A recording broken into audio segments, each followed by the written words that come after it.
Hindi stories. बुलबुल और जुगनू की कहानी। एक बार की बात है, हिमालय की तलहटी में एक घना जंगल था। उस जंगल में रंग बिरंगे फूलों, झरनों और पेड़ों की छाव में एक छोटा सा गांव बसा था।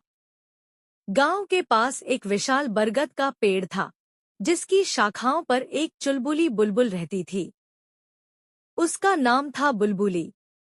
बुलबुली की आवाज इतनी मधुर थी कि सुबह होते ही उसका गाना सुनकर जंगल के सारे जीव जंतु मंत्रमुग्ध हो जाते थे। उसकी चहचहाहट में एक जादू था, जो सबके दिलों को छू लेता था।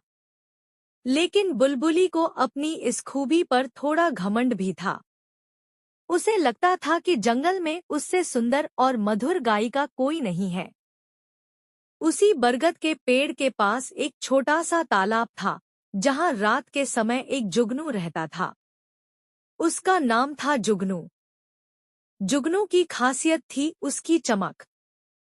जब रात का अंधेरा छा जाता, तब जुगनू अपनी छोटी सी पूंछ में रोशनी जलाकर जंगल में उड़ता और रास्ता भटके हुए जीवों को रास्ता दिखाता।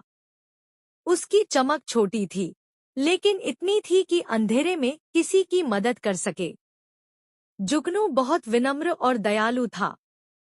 उसे अपनी चमक पर गर्व था, लेकिन वह कभी किसी को छोटा नहीं समझता था। एक दिन की बात है, बुलबुली अपनी शाखा पर बैठकर गाना गा रही थी।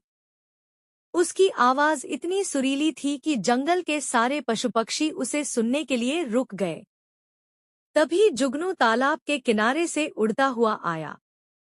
उसने बुलबुली की आवाज सुनी और रुककर बोला, बुलबुली, तुम्हारा गाना तो जंगल को स्वर्ग बना देता है। तुम सचमुच बहुत खास हो।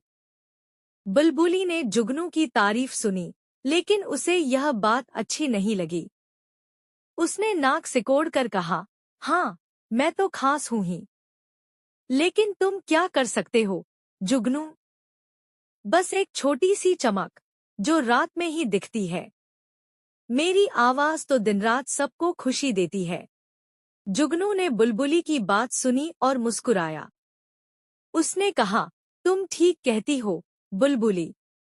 मेरी चमक छोटी है, लेकिन यह उन लोगों की मदद करती है जो अंधेरे में रास्ता भटक जाते हैं। हर किसी की अपनी खासियत होती है। बुलबुली ने जुगनू की बात को अनसुना कर दिया और फिर से अपने गाने में खो गई। जंगल में उसकी आवाज गूंज रही थी, लेकिन जुगनू की सादगी और उसकी बात उसके दिमाग में कहीं न कहीं अटक गई थी।